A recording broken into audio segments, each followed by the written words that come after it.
විසින් පලා යනවා. එහෙම කිව්වම ඔබලා මම මේ කොහෙද යන්නේ කියලා.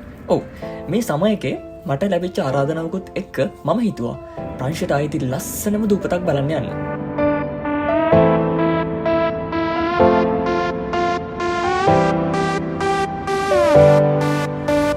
ඉතින් ඔබ දන්නවනේ සුපුරුදු විදිහට මම සංචාරයක් වෙනකොට කැමරාවකුත් එක්ක යන්නේ කියලා.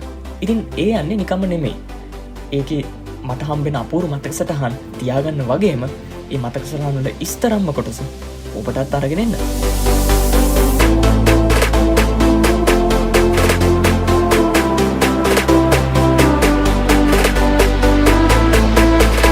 ඉතින් මං යන්නේ ප්‍රංශයේ බස්නාහිර දිශාවට වෙන්නට තියෙන වර්ග කිලෝමීටර් 85කින් ගොඩවිච්ච අට්ලන්ටික් සාගරයෙන් වටවෙච්ච බොහොම අපූරු සුන්දර දූපතකට.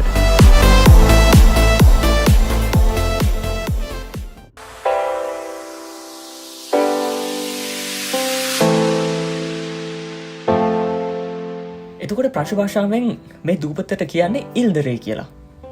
ප්‍රංශයෙන් ඉල් කියලා කියන්නේ දූපත, රේ කියලා කියන්නේ දූපතේ නම. එතකොට රෂාන් යන්නේ රේ කියන දූපතේ රෂාන්ස් ට්‍රැවල් වීලොග් එක අරන් එන්න.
අයිගුවන් අද මම ආවා මේ ප්‍රංශයේ වෙස්ට් කෝස්ට් වල තියෙන ඉල්දරේ කියන දූපත. ඉතින් ඒ ඉල්දරේ කියන දූපතේ එක දූපතක කොනක තියෙන ලුවා කියන සිටි එකේ තියෙන පොදුරුව. ඒ කියන්නේ මේ ෆෝට් එක මේ පොඩි හාබර් එකක් වගේ තියෙන තැනක තමයි අද මගේ ට්‍රැවල් විත් රෂාන් ප්‍රෝග්‍රෑම් එක අද අරගෙන එන්නේ. අපි මේ ගම වටේම ගිහිල්ලා මේ ඔක්කොම දෙන්නන් තමයි බලාගෙන ඉන්නේ. මෙතන ලස්සන තැන විශේෂත්වය කියන්න ඕනේ මේක ටිකක් අයිකන් එකක්. මේකේ තියෙන මේ වතුර වලින් මේකේ පිටි එහෙම හදනවා ඉස්සර. ඒ හදලා තිනවා. ඒ කියන්නේ මේකේ ටර්බයින් එකක් මේ පල්ලෙහා තියෙන. ඒ ටර්බයින් එකෙන් ඒ කියන්නේ කරන්ට් එකම නැති කාලේ ටර්බයින් එකෙන් තමයි මේක අරගෙන මේක පිටි හදන තැන. ඒක නිසා මේක දැන් මේ දේ වෙන්නේ නැහැ. නමුත් මේක ඊටාම මේ හිස්ටරි එකට යන කතාවක් කියලා මේක කියන්න ඕනේ. ඉතින් එන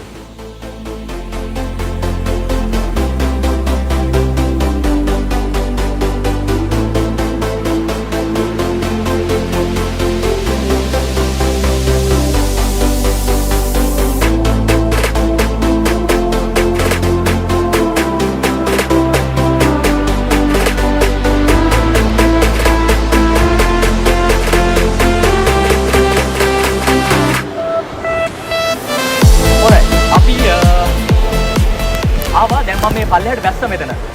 මේක තියෙන්නේ මේක තමයි කියන්නේ මේ මුලන් එක කියලා. ඒ කියන්නේ අපි කියන ටර්බයින් එක. මේ ටර්බයින් එකෙන් තමයි මම අර ඕනට කලින් කිව්වේ මම ඒ ගෙදර ඉන්නේ කියලා. ඒකට ඒ ටර්බයින් එකෙන් මේක කැරකිලා තමයි ඒකෙන් එන පවර් එකෙන් තමයි මේ පිටි ඔක්කොම මේ අමරලා තියෙන ඉස්සර කාලේ. ඒ කියන්නේ මම කියන්නේ 700 ගණන් ඉඳලා ඊට පස්සේ 1600 700 ඔය වගේ වෙනකම්. ඒ කියන්නේ කිසි වර්ෂයක් කියන්නේ ඉස්සර පවර් එකක් නැහැ නේ. එතකොට මේ ටර්බයින් එකේ මාර්ගෙන් තමයි ඒක අරගෙන ඒ පිටි අමරලා මේ විදිහට ඒක කරලා තියෙන. ඉතින් අදටත් ඒක තියෙනවා. ඒ කියන්නේ දැන් මෙතන දැන් මම ඉන්න තැනට මීට අමතරව ඒ කියන්නේ මේ වතුර පිටලා මේක උඩට වෙනකම්. ඉතින් මේ ගඩිය බාදියත් එක්ක තමයි මේ වතුර මට්ටම මේ විදිහට මේ බහලා තියෙන්නේ. ඒක නිසා මේ අවස්ථාවේ මම ගත්ත එක හොඳයි. ඉතින් මේ ඒක තමයි මට පෙන්වන්න ඕන වෙච්ච තැන.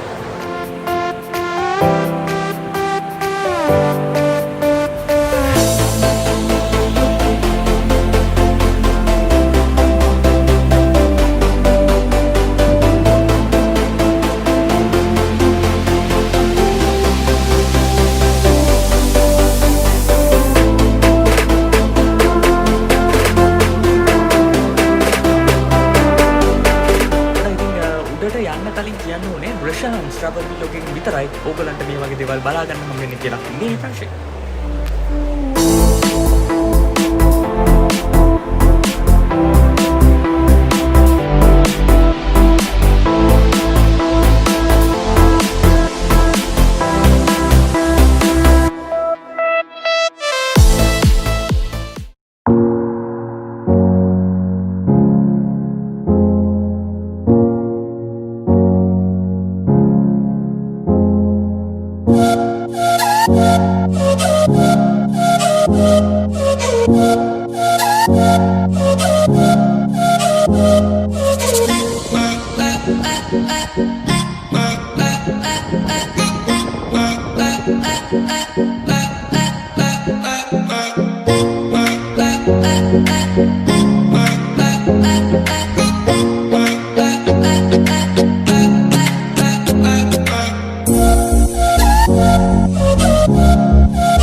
එහෙනම් අපි හමුවෙමු මේ රේදූපතේ හෙවත් ඉල්දරේ වල තවත් තැනකින්.